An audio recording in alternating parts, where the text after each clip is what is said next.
It's a rough day in the world of Magic the Gathering. Hasbro has just released its third quarter financial reports, and the company's revenue is significantly down. On top of that, they're predicting that Wizards of the Coast will be in decline by the end of the year. But buried in all the darkness, there is a little glimmer of hope. Magic. History. I'm an old wizard! The Magic Historian. My bones hurt. Greetings,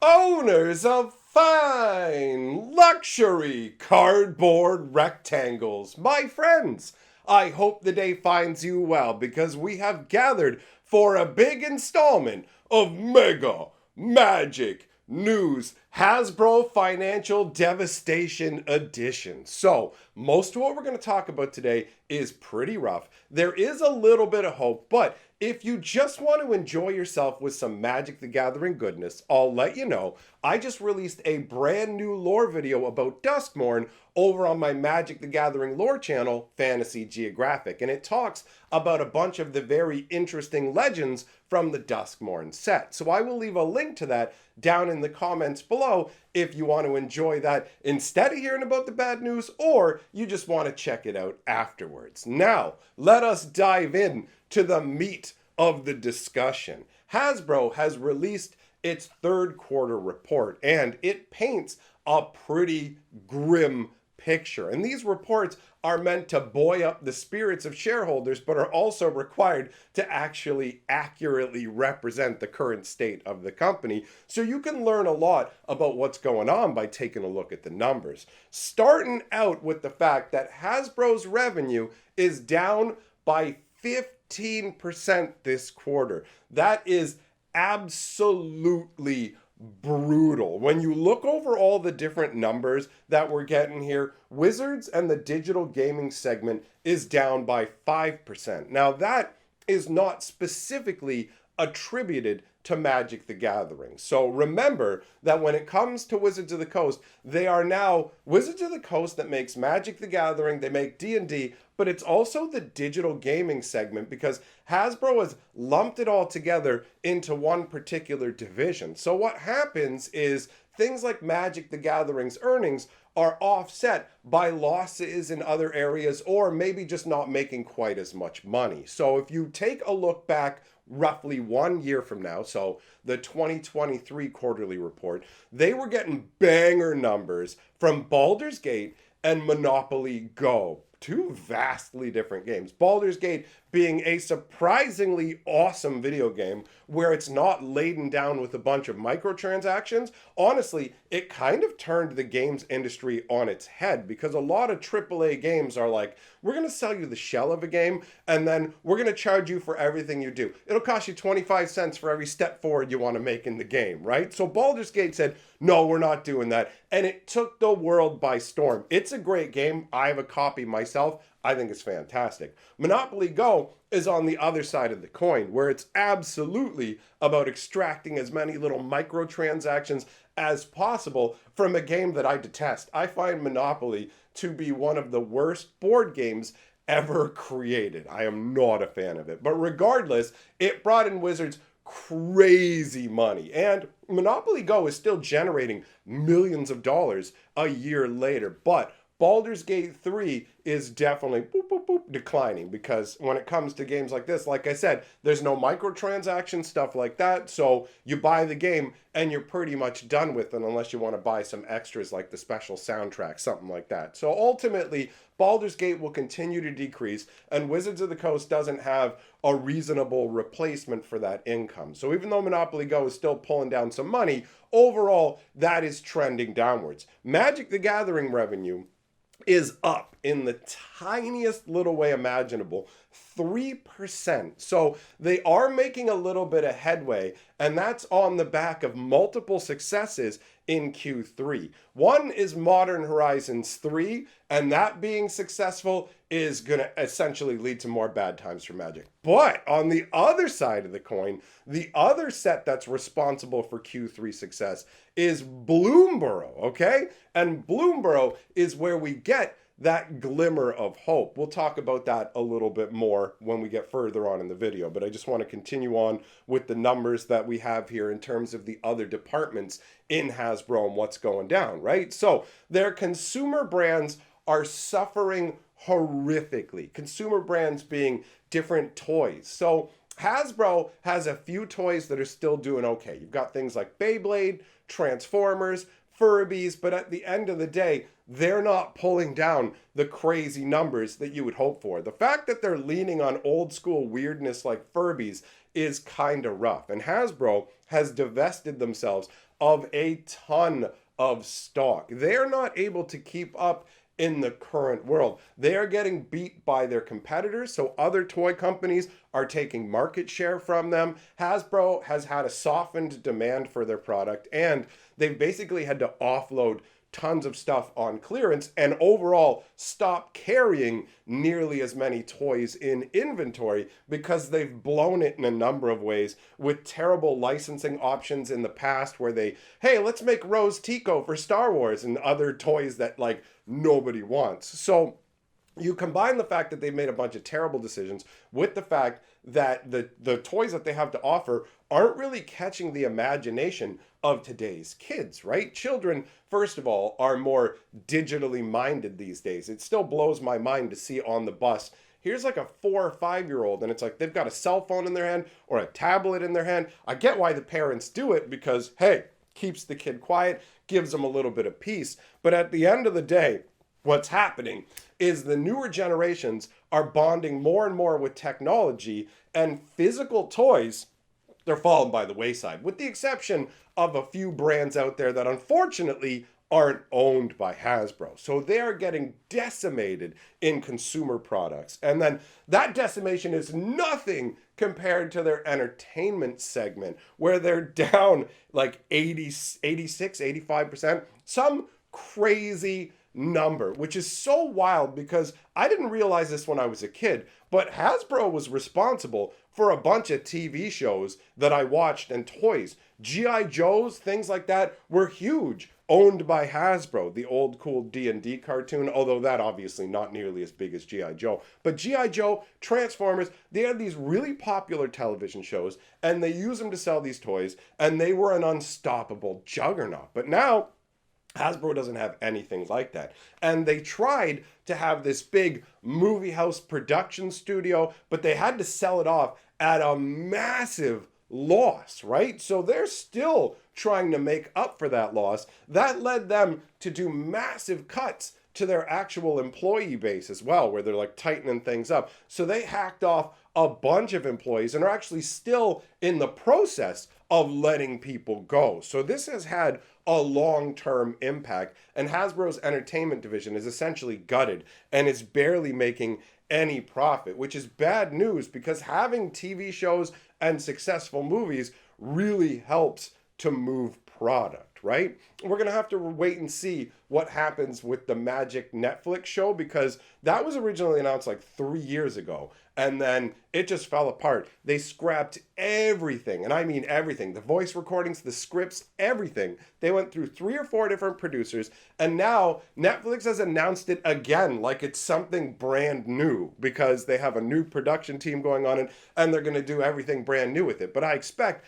that it's not going to make it through production hell, and you're just going to have a situation where a year from now, 2 years from now, I'll be letting you guys know we won't be getting a Magic TV show. And that is literally for one of, well, I guess Hasbro's biggest brand. Let's be real. At this point, Magic the Gathering is like the biggest thing that Hasbro has in terms of profitability. So overall, when you look at the whole year, Hasbro is going to be down about 20%. And even though Magic the Gathering is up in this corner, they expect that Magic will either be in decline or at best plateau and just meet the same level it was at before, which is really, really rough. Magic's operating margins, basically the amount of profit that it makes for off of every dollar, has been shrinking based on the choices that they have been making, right? So when you look at it all, it paints a very rough picture where Wizards of the Coast is going to be expected to do a lot of heavy lifting for Hasbro, because basically they are just hemorrhaging money all over the place. So when we talked about the situation with Modern Horizons 3 and Bloomborough having an impact on the quarter earnings and basically being why we're up here and doing okay with a measly little 3% increase, it basically, like I said, it's a double-sided coin. So Modern Horizons 3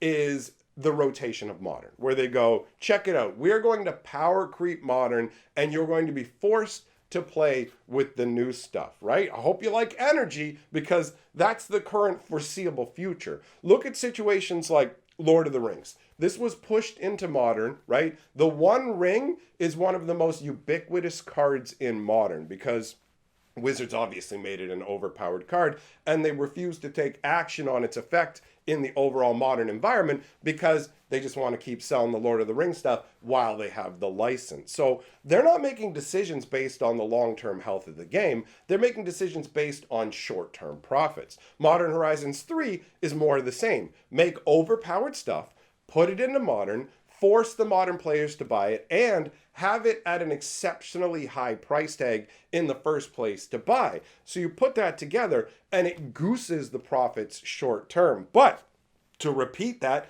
what do they have to do? They have to make more Modern legal sets that have even more power creep, right? So it just basically is a compound effect where at a certain point the game can't handle this level of power creep and it breaks under its own weight. But to come close to what they did last year, or basically for next year to come close to what they did this year, they have to keep pushing the envelope. So that is the bad side of the quarterly 3 Magic sets. But the good side is Bloomborough. Bloomborough being a specific high point in the year is a great sign for those of us who would like to see a return to what is more traditional Magic. And by traditional Magic, I mean something based around swords and sorcery. Yes, they do have cutesy animals in there, but ultimately Magic has had animal-like creatures the entire time, all kinds of different things like Leonins and all of it, right? So that's nothing new. And Bloomborough's theme was, check it out, we're going in with swords and magic, we're going on an adventure, as opposed to first set of the year, Markov Manor detective nonsense,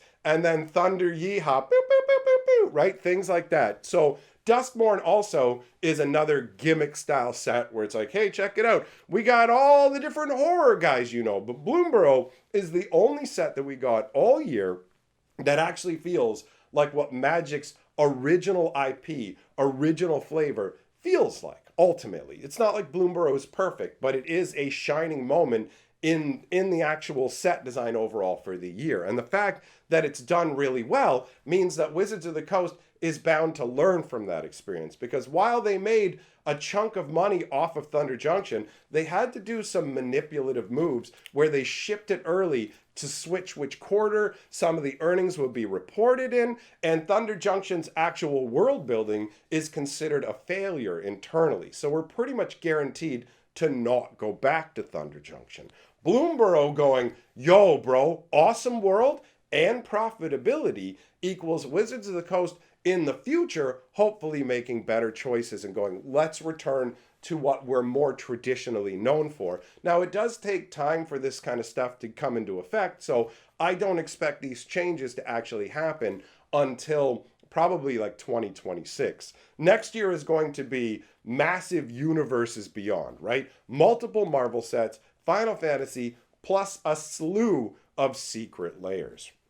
Ultimately, that's what's chewing into Wizards' profitability, because they have to pay to license these products, which means that's less money that they make off the Magic products they're selling. So they have to sell more and more and more just to make the same amount of money they would if it was a property they actually owned in their own world. So this leads to a very precarious situation where Wizards of the Coast needs to keep cranking money because Hasbro is absolutely reliant on them, right? They're basically the only like Wizards of the Coast and the digital gaming is pretty much the only division that is pulling in genuine dollars. And so the shareholders expect a return. Hasbro has to deliver that return, which means squeezing Magic harder and harder. And I want you to just think about something. Magic the Gathering is only up 3% in this quarter. And Wizards of the Coast is projected to be down or flat by the end of the year, plateauing. And this is all in a world where they have released a new Magic set, like full-on Magic sets, like every 7 weeks. Not even every 2 months. Like every 7 weeks, a full-on new Magic set is pushed out into the ecosystem.